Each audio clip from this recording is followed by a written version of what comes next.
Hello everyone, welcome to Pharmarocks YouTube channel. Pharmarocks के YouTube educational channel में आपका स्वागत है।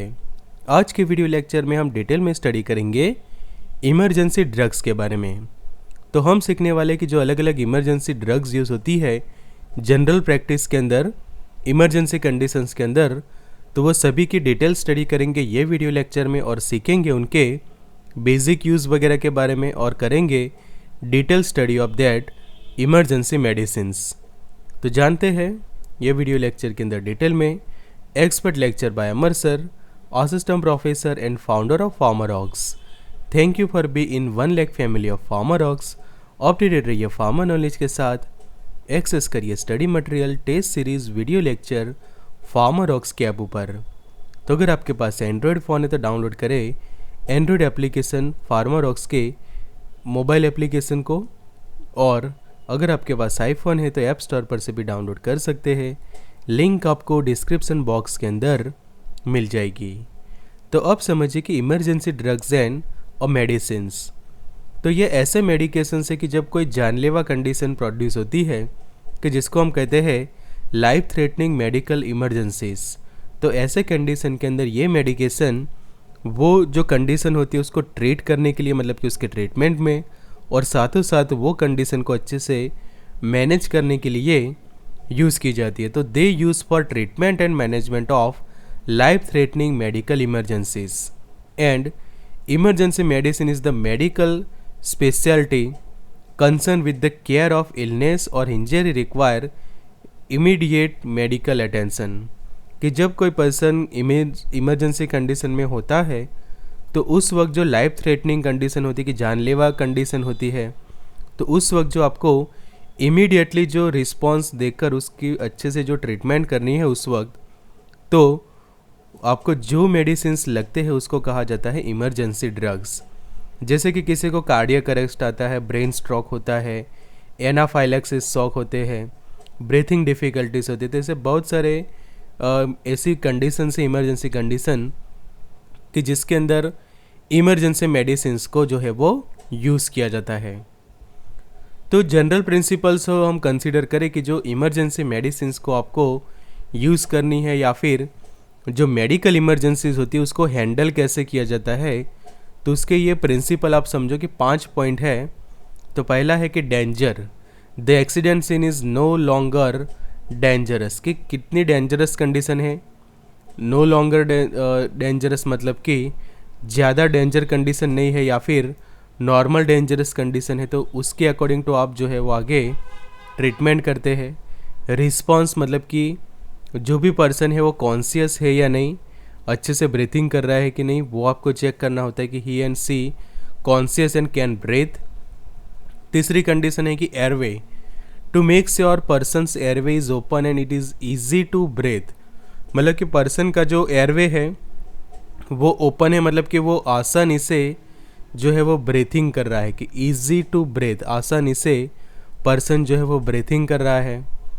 बट नेक्स्ट है कि check that person's can breathe if he or she not breathing using mouth to mouth method.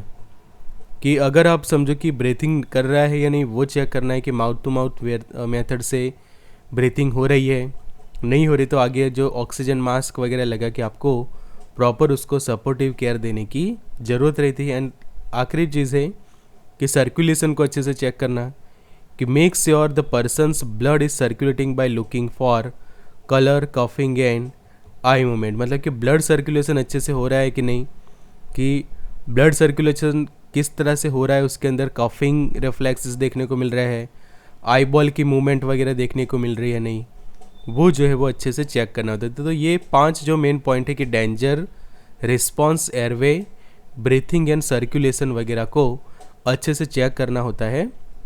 तो अब बात करते हैं कि लाइफ थ्रेटनिंग मेडिकल इमरजेंसीज कौन से हैं, जैसे कि कार्डियक अरेस्ट की कंडीशन है, एनाफाइलैक्सिस है, अस्थमा एंड ब्रोंकोप्लाज्म स्पाज्म की जो कंडीशन है, क्रोनिक ऑब्स्ट्रक्टिव पल्मोनरी डिसीज़ कि जिसको हम कहते हैं COPD। तो इसमें भी काफ़ी इमरजेंसी कंडीशंस प्रोड्यूस होती है कि जो काफ़ी जानलेवा होती है, लाइफ थ्रेटनिंग्स होते हैं। 5वां हम देखें तो कोरोनरी सिंड्रोम्स होते हैं, कोरोनरी हार्ट डिसीज़ वगैरह होते हैं। सीवियर अपर एयरवे ऑब्स्ट्रक्शंस, कि जो आपका रेस्पिरेटरी ट्रैक का जो अपर पोर्शन है वहाँ पे सीवियर ऑब्स्ट्रक्शन हुआ है, तो उसके कारण के कई बार ब्रीथिंग नहीं कर पाता पर्सन और आगे जाके लाइफ थ्रेटनिंग कंडीशंस होती है। एक्यूट पल्मोनरी एडिमा हो जाता है, अरिथमियास मतलब कि इरेगुलर हार्ट बीट, फिर पोस्टपार्टम हेमरेज या फिर इनकम्प्लीट एबॉर्शन, वो भी एक लाइफ थ्रेटनिंग कंडीशन बनती है मेडिकल इमरजेंसी के अंदर। हाइपोग्लाइसेमिया मतलब कि शुगर जो है वो काफ़ी लो हो जाना, ये आपने देखा होगा कि ये बहुत बड़ी एक मेडिकल इमरजेंसी बन जाती है कि जब शुगर काफ़ी डाउन हो जाता है किसी भी पर्सन का, कि जिसको हम मेडिकल टर्म्स में हाइपोग्लाइसेमिया कहते हैं। कन्वल्सिव स्टेट्स मतलब कि जो कन्वल्जन्स होते हैं, रेस्पिरेटरी डिप्रेशन होना, एंड पॉइजन एंड टॉक्सिसिटीज़ के अचानक से जो पॉइजनिंग्स हो जाते हैं, टॉक्सिसिटी हो जाती है बॉडी के अंदर, तो उस दौरान भी मेडिकल इमरजेंसी जो है वो डेवलप होती है। तो ये ऐसे मेडिकल इमरजेंसीज है कि वो लाइफ थ्रेटनिंग कह सकते हैं, कि इसके कारण जो है वो पर्सन की जान जा सकती है। तो ये 13 जो है वो मोस्ट प्रेफरली मेडिकल इमरजेंसीज कही जाती है कि जो लाइफ थ्रेटनिंग है। उसके अलावा जो हम दूसरे देख सकते हैं कि जो non life threatening medical emergencies मतलब कि इससे पेशेंट की जान जाने की शक्यता बहुत ही कम है, जैसे कि नोजिया, वॉमिटिंग होना, severe acute pain, migraine, ureteric colic, biliary colic, painful wounds होते हैं, साइकेट्रिक इमरजेंसी, और उसके अंदर जो पैनिक अटैक्स होते हैं, कॉन्टामिनेटेड वाउंड से आपके डायरिया हो जाता है, सीवियर हेडेक है, नजल कंजेशन, डिहाइड्रेशन। तो ये सब कंडीशंस को non life threatening medical emergencies कहा जाता है। तो अब जानते हैं कि कौन से ऐसे मेडिकेशंस है कि जो आपको ज़रूर से अवेलेबल करवाने चाहिए इमरजेंसी की कंडीशंस के अंदर, कि आपके ड्रग स्टोर्स के अंदर ये मेडिकेशंस प्रॉपर इमरजेंसी ड्रग तौर पे होनी चाहिए, एज वेल एज जो आपकी किट होती है उसमें भी ये मेडिकेशंस प्रॉपर क्वांटिटी के अंदर अवेलेबल होनी चाहिए। तो जानते हैं ये मेडिकेशंस के नाम। सबसे पहले है टॉप पर, दैट इज़ ऑक्सीजन, कि ऑक्सीजन की जो ज़रूरत है वो सबसे ज़्यादा रहती है इमरजेंसी कंडीशंस के अंदर, कि पेशेंट को समझे कि ब्रीथिंग प्रॉब्लम है, वो ब्रीथिंग नहीं कर रहा है, ऑक्सीजन की डिमांड है उसकी बॉडी को, तो उस वक्त प्रॉपर ऑक्सीजन जो है वो प्रोवाइड करना ज़रूरी है। बिकॉज जो हमारे अलग अलग बॉडी के जो फंक्शंस है, जो सेल होते हैं, उनको ऑक्सीजन की ज़रूरत होती है, और ऑक्सीजन की डेफिशिएंसी के होने के कारण बहुत सारे अगर आगे कॉम्प्लिकेशंस हो सकते हैं। तो सबसे पहले जो इमरजेंसी ड्रग्स के अंदर प्रायोरिटी पे जो हम कहें तो दैट इज़ ए ऑक्सीजन। उसके बाद जो है वो है एड्रीनालिन की, ये वाला जो आप देख सकते हैं एड्रीनालिन की, जिसको हम एपिनेफ्रिन भी कहते हैं, तो वो भी इमरजेंसी ड्रग्स के अंदर ही इंक्लूड होगा। उसके बाद एट्रोपिन आता है, कि एट्रोपिन सल्फेट का जो इंजेक्शन है वो भी बहुत सारे अलग अलग मेडिकल इमरजेंसीज के अंदर लाइफ सेविंग ड्रग बनता है। फिर ADT 0.5 ml वायल की जो एक टाइप का वैक्सीनेशन है, बेंजट्रोपिन करके जो आता है, कि जैसे एट्रोपिन है उसी तरह से बेंजट्रोपिन भी यूज़ किया जाता है, बेंजाइल पेनिसिलिन है, डेक्सामेथासोन, उसके बाद डाइजेपाम है, ग्लूकोज। ये आप देखो कि जब किसी को हाइपोग्लाइसेमिया हो गया है, शुगर काफ़ी डाउन हो गई है, तो उस वक्त ग्लूकोज भी उनको जो है वो दिया जाता है, कि जब ग्लूकोज की ज़रूरत होती है बॉडी को। फ्रूसेमाइड है, ग्लूकागॉन है, GTN स्प्रे की जिसको हम कहते हैं ग्लिसरीन ट्राइनाइट्रेट, कि इसके स्प्रे भी यूज़ किया जाता है, कि जो एंजाइना के पेशेंट होते हैं, चेस्ट पेन के पेशेंट, मेडिकल इमरजेंसीज होती है एंजाइना रिलेटेड, तो उस वक्त समझो कि पर्सन सबलिंगुअल टैबलेट ले नहीं सकता, तो डायरेक्टली जो इसका जो स्प्रे अवेलेबल होता है वो भी आप उसको दे सकते हैं। फिर बात आती है हेलोपेरिडोल की, हाइड्रोकॉर्टिसोन है, लिग्नोकेन है, मेटोक्लोप्रामाइड। ये मेडिकेशंस जो है वो मस्ट अवेलेबल इमरजेंसी ड्रग्स के कैटेगरी में इंक्लूड करते हैं।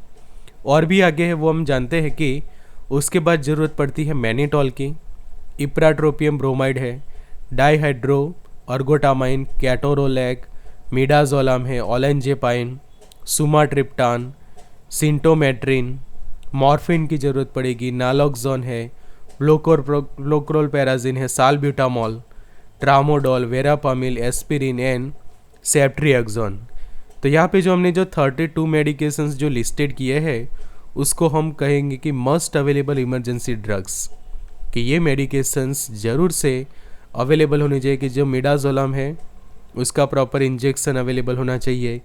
इप्राट्रोपियम ब्रोमाइड जो है उसका इनहेलर एज वेल एज जो साल्ब्यूटामॉल है, प्रोक्लोरपेराजिन। तो इसमें से बहुत सारे मेडिकेशंस के हमने ऑलरेडी आपके लिए इंडिविजुअल लेक्चर्स बनाए हुए कि जो आपने चैनल पे ज़रूर से देखे होंगे, और अपकमिंग लेक्चर्स में ये सभी मेडिकेशंस को हम कवर करेंगे कि जो इमरजेंसी मेडिसिन्स के लिस्ट में आते हैं कि जो ज़रूर से अवेलेबल होनी चाहिए एज अ इमरजेंसी ड्रग्स। तो अब बात आती है कि जब मेडिकल इमरजेंसीज होती है तो उसको मैनेज कैसे किया जाता है। तो सबसे पहले जो ज़रूरी है that is a supportive care, कि जब भी कोई पेशेंट इस तरह से इमरजेंसी कंडीशन के अंदर है, हॉस्पिटल के अंदर एडमिट होता है, तो सबसे इम्पोर्टेंट है first that is a supportive care. उसके बाद ज़रूरत पड़ने पर ऑक्सीजन थेरापी, सूटेबल मेडिकेशंस को यूज़ करना, एंटीडोट्स अगर कोई टाइप का पॉइजनिंग है, कि अगर पॉइजनिंग के कारण कोई इमरजेंसी हुई है तो प्रॉपर एंटीडोट्स उसको देने चाहिए। और पॉइजनिंग समझो कि पता नहीं है तो उस वक्त यूनिवर्सल एंटीडोट का भी आपके पास ऑप्शन रहता है। फिर वाइटल साइंस जो होते हैं उसका प्रॉपर मॉनिटरिंग करते रहना, एंड ज़रूरत पड़ने पर सर्जरी। तो ये 6 मेन पॉइंट ऐसे हम कह सकते हैं कि जो इस तरह से इमरजेंसी कंडीशंस जो है वो मैनेज होती है। सो सबसे पहले आप समझिए सपोर्टिव केयर। तो सपोर्टिव केयर का मतलब क्या है कि जो सिम्टम्स होते हैं डिसीज़ के, कि जो भी कोई इमरजेंसी कंडीशन है उसके सिम्टम्स को प्रॉपर स्टेबल करने की बात है। कि the goal of supportive care is to prevent or treat as early as possible the symptoms of disease, side effect caused by treatment of a disease, and psychological, social and spiritual problem related to the disease or its treatment. कि जब भी patient ऐसी condition में आता है emergency, तो सबसे पहले सपोर्टिव केयर जो है वो काफ़ी ज़रूरी है। मतलब कि जो पेशेंट है वो पहले तो जो समझो कि डरा हुआ होता है, काफ़ी टेंस है पेशेंट, या फिर अनकॉन्शियस पेशेंट भी ऐसे होते हैं कि जो काफ़ी लाइफ थ्रेटनिंग कंडीशंस में होते हैं। तो उस वक्त ज़रूरी है कि उनको उस टाइप से प्रॉपर केयर मिले कि जिसके कारण उनकी जो मेडिकल कंडीशन है, इमरजेंसी कंडीशन, उसके सिम्टम्स धीरे धीरे काफ़ी कम हो जाए। और उसका समझो कि आप ये मॉनिटरिंग करते हैं तो वाइटल साइंस फिर से नॉर्मल आ जाए, और पेशेंट जो है वो स्पेशली हम कह सकें कि पेशेंट इज़ ए स्टेबल। कि जो स्टेबिलिटी की जो हम बात करते हैं कि पेशेंट अच्छे से स्टेबल हो गया एक बार, उसके बाद जो है वो रेगुलर जो मेडिकेशंस की ट्रीटमेंट चलती है उससे आगे जाके अच्छे से क्योर हो जाता है। तो सबसे पहले इंपॉर्टेंट है कि स्टेबल करना पेशेंट को। तो स्टेबल करने के लिए ज़रूरी है ये supportive care. So also call a comfort care भी कहा जाता है उसको, पैलिएटिव केयर भी कहा जाता है, एंड सिम्टम मैनेजमेंट भी कहा जाता है। कि जो भी पहले सिम्टम्स है उसको पहले आप कंट्रोल कर लो। कि बीपी हाई है तो बीपी को नॉर्मल करवा दो, हार्ट रेट ज़्यादा है तो उसको कंट्रोल में ला दो। तो जो वाइटल साइंस होते हैं कि समझे कि ब्लड प्रेशर है, हार्ट रेट है, रेस्पिरेशन रेट है, ऑक्सीजन लेवल है, तो ये जो साइंस होते हैं उनको सबसे पहले ज़रूरी होता है स्टेबल करना। कि ये स्टेबल हो जाएंगे तो धीरे धीरे मेडिकेशंस भी अच्छे से असर करेगी पर्सन को। कि जो हमने इमरजेंसी ड्रग्स की बात की तो वो आप यूटिलाइज कराएंगे, बट ज़रूरी है कि पेशेंट अच्छे से स्टेबल हो। तो इस तरह से जो ऑक्सीजन मास्क वगैरह जो लगा दिया जाता है, प्रॉपर ये जो मॉनिटरिंग किया जाता है उसके वाइटल साइंस का, तो ये इंक्लूड होगा सपोर्टिव केयर के अंदर। फिर बात आती है ऑक्सीजन थेरापी की। कि इमरजेंसी ट्रीटमेंट के अंदर, इमरजेंसी ड्रग्स के अंदर ऑक्सीजन जो है वो सबसे ऊपर टॉप पे प्रायोरिटी के अंदर है। तो oxygen therapy is a treatment that deliver oxygen gas for patient to breathe. कि जो हमारी लाइफ के लिए जो ऑक्सीजन की जो नीड है, कि जो हमारे बॉडी के सेल है उनको अपने जो अलग अलग प्रोसेसेस करने के लिए ऑक्सीजन की ज़रूरत पड़ती है। तो बिना ऑक्सीजन उनका काम जो है वो काफ़ी जो है वो रिड्यूस हो जाता है, प्रॉपर फंक्शन नहीं कर पाते, जिसके कारण अलग अलग कॉम्प्लिकेशंस होना स्टार्ट होते हैं। तो जो ऑक्सीजन डिमांड को जो पूरी करनी है सभी सेल की, तो ज़रूरी है प्रॉपर अमाउंट में जो ऑक्सीजन जो है वो पर्सन को डिलीवर करवाना। तो ये डिलीवर किया जाता है बाय द ऑक्सीजन थेरापी। उसके अंदर जो हम आप देख सकते हैं कि जो ट्यूब होती है कि जिसको ऑक्सीजन लेकर आती है, फिर ये पूरा मास्क जो है वो लगाया जाता है चेहरे के ऊपर, एंड जो फेस मास्क जिसको कहा जाता है, और उसके थ्रू जो ऑक्सीजन है वो आपके लंग्स के अंदर अच्छे से पहुंचता है। तो patient can receive oxygen therapy from tubes, कि ये जो ट्यूब्स ऑक्सीजन लेकर आती है, resting in a nose, a face mask or a tube place in a trachea or wind pipe further deliver that oxygen to the lungs. के आगे जब ये ऑक्सीजन आपके नज़ल कैविटी के थ्रू आगे अंदर आपके ट्रैकिया है, फिर विंड पाइप के अंदर एंटर हो जाएगा, तो आसानी से वो लंग्स की तरफ पहुंच जाता है। And this treatment increase the amount of oxygen in lungs receive and deliver to the blood and circulate within the body. कि अब लंग्स के पास आ जाएगा ऑक्सीजन, तो जो सर्कुलेटरी सिस्टम जो होती है उसके थ्रू ये पूरा ऑक्सीजन हमारे बॉडी के अंदर अच्छे से जो है वो डिस्ट्रीब्यूट होगा। कि जो ब्लड के अंदर एक बार ऑक्सीजन चला जाता है, कि जो लंग्स के अंदर ब्लड के अंदर जो ऑक्सीजनेटेड ब्लड होता है वो प्रॉपर अच्छे से पूरे बॉडी में सर्कुलेट करेगा और डिलीवर करवाएगा ऑक्सीजन की, जिससे पेशेंट को जो है वो अच्छे से ऑक्सीजन मिलता रहे। फिर बात आती है सूटेबल मेडिकेशंस की। जो हमने अर्लियर जो पूरे 32 मेडिकेशंस का जो पूरा लिस्ट देखा, तो उसके अकॉर्डिंग टू ये जो मेडिकेशन से वो पेशेंट को दिए जाते हैं टू स्टेबलाइज इट्स कंडीशन। तो उसके अंदर ध्यान क्या रखना है, सबसे पहले तो medication given as a proper dose, सबसे इम्पोर्टेंट ज़रूरी है कि वो मेडिसिन्स के प्रॉपर डोज। फिर proper suitable doses form and route, कि डोज के बाद आता है कि रूट, के इंट्रावेनसली आप दे रहे हैं, इंट्रामस्कुलर दे रहे हैं, टैबलेट फॉर्म से दे रहे हैं, नज़ल रूट से दे रहे हैं, जो भी आपका अलग अलग रूट ऑफ एडमिनिस्ट्रेशन है उसको आप सिलेक्ट करो उस वक्त। Inhalation must be given by inhalation route of drug administration, की कोई इन्हेलेशन से देना है तो इन्हेलेशन से दो, इंजेक्शन है तो उसमें भी आप देख लो कि इंट्रावेनस देना है, इंट्रामस्कुलर या फिर सबक्यूटेनियस रूट। तो सूटेबल मेडिकेशन जो राइट टाइम पे राइट पेशेंट को राइट डोज में राइट रूट से अच्छे से देना जरूरी, कि जो हम प्रॉपर राइट्स की जो बात करते हैं उसके अकॉर्डिंग टू ये सूटेबल मेडिकेशंस जो है वो डिलीवर होनी चाहिए। फिर बात आती है एंटीडोट्स की, कि जब अलग अलग पॉइजनिंग होते हैं तो उस वक्त प्रॉपर क्वांटिटी के अंदर जो एंटीडोट्स अवेलेबल होने चाहिए इमरजेंसी के अंदर। तो जो हमने 32 मेडिकेशंस की बात की थी उसमें हमने एंटीडोट्स का जिक्र नहीं किया था, बट यहाँ पे हम ज़रूर से बात करेंगे कि एंटीडोट्स तो होते ही है ऑलरेडी, तो उसमें हमने वहाँ पे इंक्लूड नहीं किए थे। बट जो एंटीडोट्स होते हैं जो प्रॉपर, लाइक एसिटामिनोफेन का टॉक्सिसिटी है, पॉइजनिंग है, तो उसके लिए एसिटाइल सिस्टीन रखा जाता है एज ए एंटीडोट। क्यूरारे का टॉक्सिसिटी है तो उसके अंदर टेंसिलोन रखा जाता है। फिर कुमाडिन का टॉक्सिसिटी तो विटामिन के। उसी तरह से किसी को साइडनाइट टॉक्सिसिटी है, उसके कारण कोई पॉइजनिंग हुआ है तो एमाइल नाइट्राइट या फिर सोडियम नाइट्राइट्स जैसे एंटीडोट्स उसको इमरजेंसी में दिया जाता है। उसी तरह से जो बेंजोडाइजेपिन्स है तो उसके लिए फ्लूमाजेनिल, आयरन के लिए डेस्फेराल है, लीड पॉइजनिंग के अंदर ईडीटी एंड बीएएल यूज़ होता है, इथिलीन पॉइजनिंग में एंटीजोल, मैग्नीशियम सल्फेट जो है वो की टॉक्सिसिटी के अंदर कैल्शियम ग्लूकोनेट को आप यूज़ करते हैं।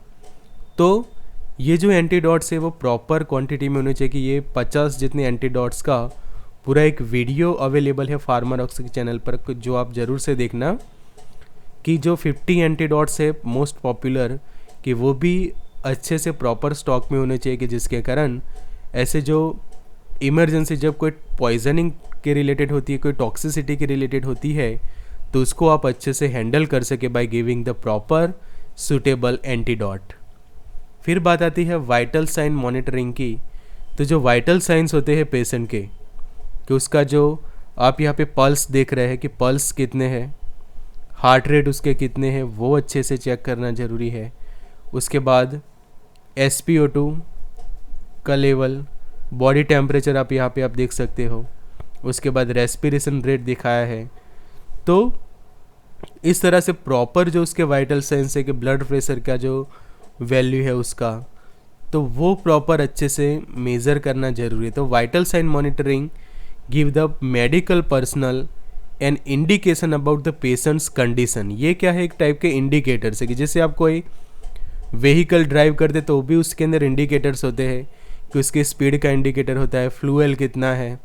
तो उसी तरह से जब कोई पेशेंट एडमिट होता है तो उस वक्त जो उसके वाइटल साइंस कैसे है, तो vital sign monitoring give a medical personal an indication about the patient's condition की जो वाइटल साइन समझो कि नॉर्मल है तो उससे आप इंडिकेट करेंगे, इवेल्यूएट करोगे कि पेशेंट की जो ट्रीटमेंट है वो अच्छे से चल रही है और पेशेंट जो है वो अच्छे से स्टेबल है। तो वो इनेबल करता है एंड इवेल्यूएट करता है ट्रीटमेंट ऑप्शंस कि आगे आप किस तरह से उसको ट्रीटमेंट करोगे, कैसे मेडिकेशंस आगे दोगे। तो वो जो है वो ये वाइटल साइंस के अकॉर्डिंग टू जो है वो पॉसिबल होता है। तो the measurement usually consist the pulse oximetry, ECG, non invasive blood pressure and temperature, heart rate, respiration rate, oxygen level जो है वो मॉनिटर किया जाता है। तो अब बात करें कि समझो कि किसी को कार्डियक अरेस्ट होता है तो वो जो इमरजेंसी है तो उसमें कौन से इमरजेंसी ड्रग्स यूज़ किए जाते हैं।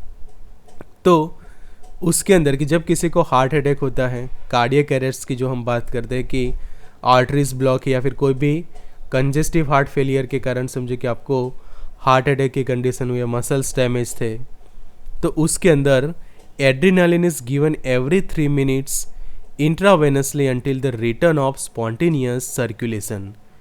तो ये खास इंपॉर्टेंट पहला पॉइंट है कि जो मैं आपके लिए हाईलाइट करूँगा खास कि एवरी 3 मिनट, और कौन सा, तो दैट इज़ ए एड्रेनालिन।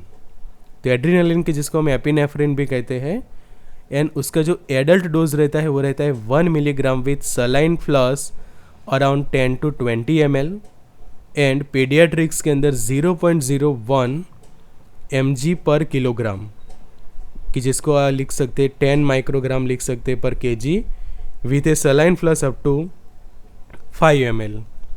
फिर बात आती है regular monitoring of vital signs के। ये जो आप एड्रेनालिन तो दे रहे हैं पेशेंट को, बट साथों साथ ज़रूरी है उसके वाइटल साइंस को अच्छे से रेगुलर मॉनिटर करना। फिर बात आती है वेंट्रिकुलर फाइब्रिलेशंस के, तो उसके अंदर लिग्नोकैन जो होता है वो 1 मिलीग्राम पर kg, पल्सलेस वेंट्रिकुलर टैकीकार्डिया के अंदर लिग्नोकैन सेम 1 mg पर kg के तौर पे कि पेशेंट का जो वेट है उसके अकॉर्डिंग, देखिए समझिए कि 50 किलोग्राम वेट है तो 50 mg दो, 60 किलोग्राम जिसका वेट है तो 60 mg आप दे सकते हैं। फिर असिस्टोल और सीवियर ब्रेडिकार्डिया के अंदर एट्रोपिन की जो 1.2 से लेकर 3 mg, एंड जो चाइल्ड के अंदर 20 माइक्रोग्राम पर किलोग्राम के जो डोजिंग रहेंगे कार्डियक अरेस्ट के अंदर, कि जैसे आप ये एट्रोपिन सल्फेट का ये जो इंजेक्शन दे रहे हैं तो वो इमरजेंसी के अंदर खास जो हमने लिस्टेड भी किया था और इस तरह से उसको कार्डियक अरेस्ट के अंदर जो है वो अप्लाई किया जाता है।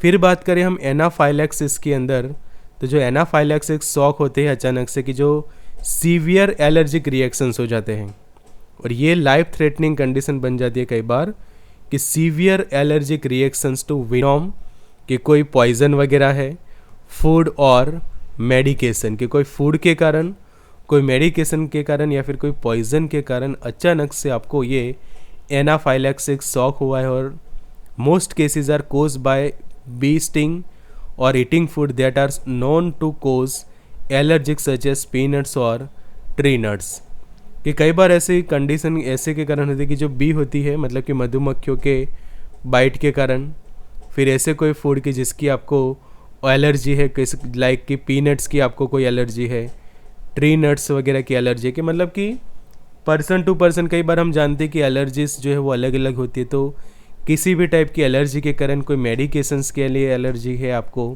और वो आपने गलती से ले लिया है, तो उस वक्त जो एनाफाइलैक्सिस शॉक होता है तो उसको ट्रीट करने के लिए भी प्रॉपर मेडिकेशंस यूज़ किए जाते हैं। तो anaphylaxis cause a series of symptom. जब एनाफाइलैक्सिस शॉक होता है इस टाइप के सीवियर एलर्जिक रिएक्शंस के, तो उसके आप देखोगे तो अचानक से रैसेस डेवलप हो जाते हैं बॉडी के अंदर, काफ़ी सारे रैसेस आपकी बॉडी पर डेवलप हो जाते हैं। फिर लो पल्स रेट अचानक से काफ़ी लो हो जाते हैं, एंड पेशेंट जो है वो शॉक या फिर ट्रॉमा के अंदर चले जाता है, which is known as a anaphylactic shock, कि जिसको हम एनाफाइलेटिक शॉक जो कहते हैं कि ऐसी कंडीशन प्रोड्यूस होती है कि जो बाजू में आप देख रहे हैं कि जो कोई बी बाइट के कारण अचानक से आपको ऐसी कंडीशन हो कि आपकी जो वाइटल साइंस है वो कम्प्लीटली डिस्टर्ब हो जाते हैं, एलर्जिक रिएक्शंस डेवलप होना चालू हो जाते हैं बॉडी पर। तो ये कंडीशन काफ़ी लाइफ थ्रेटनिंग होती है। तो उसको ट्रीट करने के लिए सबसे फर्स्ट ऑप्शन है सेम एड्रीनालिन, कि जो एपिनेफ्रिन इंजेक्शन जो हम कहते हैं एंड एवरी 5 मिनट इंट्रामस्कुलरली, यहाँ पे जो IM रूट से दिया जाता है intramuscularly and until the clinical features have improve. और ये जो है एंटेरोलेटरल थाई जो है वहाँ पे दिया जाता है खासकर हर 5 मिनट पे। अप टू 10 डोजेस में बी गिवन, 10 जितने डोज जो है वो उसको दिए जाते हैं पर 5 मिनट, मतलब कि 50 मिनट तक कंटिन्यूसली उसको दर 5 मिनट के टाइम इंटरवल पे जो है आप उसको डोज देते हैं। एडल्ट डोज रहेगा 0.5 मिलीग्राम, पीडियाट्रिक डोज देखें तो 0.01 मिलीग्राम पर केजी रहेगा, कि जिसको आप माइक्रोग्राम में लिखो तो 10 माइक्रोग्राम पर केजी। क्लाइब किसी चिल्ड्रन का वेट है सिर्फ 20 किलोग्राम का वेट है, तो उसको आप जो है वो दो सकते हैं 20 × 10 = 200 माइक्रोग्राम, कि 1 किलोग्राम जितना वेट है तो 10 माइक्रोग्राम, 20 है तो कितना। तो इस तरह से ये जो डोजिंग दिए जाते हैं प्रॉपर बॉडी वेट के अकॉर्डिंग टू। फिर बात करें ऑक्सीजन की, कि साथों साथ ऑक्सीजन भी उसको देना जरूरी, तो ऑक्सीजन दे सकते हैं 8 लीटर पर मिनट के तौर पे ऑक्सीजन उसकी बॉडी को मिलना चाहिए। नॉर्मल जो सलाइन होता है 20 ml पर केजी के तौर पे, कि 20 मिलीलीटर पर KG is given for hypotension, कि समझिए कि हाइपोटेंशन है, पल्स काफ़ी कम हो गए हैं, हार्ट रेट भी कम है और ब्लड प्रेशर भी काफ़ी डाउन है पेशेंट का, तो उस वक्त नॉर्मल सलाइन स्टार्ट करवा सकते हैं आप उसका। एंड हाइड्रोकॉर्टिसोन, कि जो एक टाइप का जो हम स्टेरॉयडल मेडिकेशंस कहते हैं, तो 250 mg और 4 मिलीग्राम पर केजी सिंगल डोज इंट्रावेनसली। ये इसका सिंगल डोज की ज़रूरत है, इसके मल्टीपल डोज की ज़रूरत नहीं है, कि ये सिर्फ एक ही उसका single dose as per the proper direction. तो ये बात आती है एनाफाइलैक्सिस की। नेक्स्ट वीडियो लेक्चर की जो रहेगा part 2 about this emergency drugs, उसमें जो हमने दूसरे जो लाइफ थ्रेटनिंग कंडीशंस देखी उसके किस तरह से उसको मैनेज किया जाता है वो सीखेंगे, और जानेंगे कि वो सब मेडिकल कंडीशंस के अंदर कौन से इमरजेंसी ड्रग्स वगैरह को प्रिस्क्राइब किए जाते हैं इन पार्ट 2 के अंदर। तो वो सीखेंगे पार्ट 2 के अंदर। तो thank you for watching, join us और व्हाट्सएप ग्रुप, ये वाला व्हाट्सएप हेल्पलाइन नंबर है कि जो ज्वाइन कर सकते हैं। फार्मारॉक्स की मोबाइल ऐप डाउनलोड कर सकते हैं, एक्सेस कर सकते हैं स्टडी मटेरियल को, test series, video lecture Pharmarocks के ऐप ऊपर। So good luck and all the best.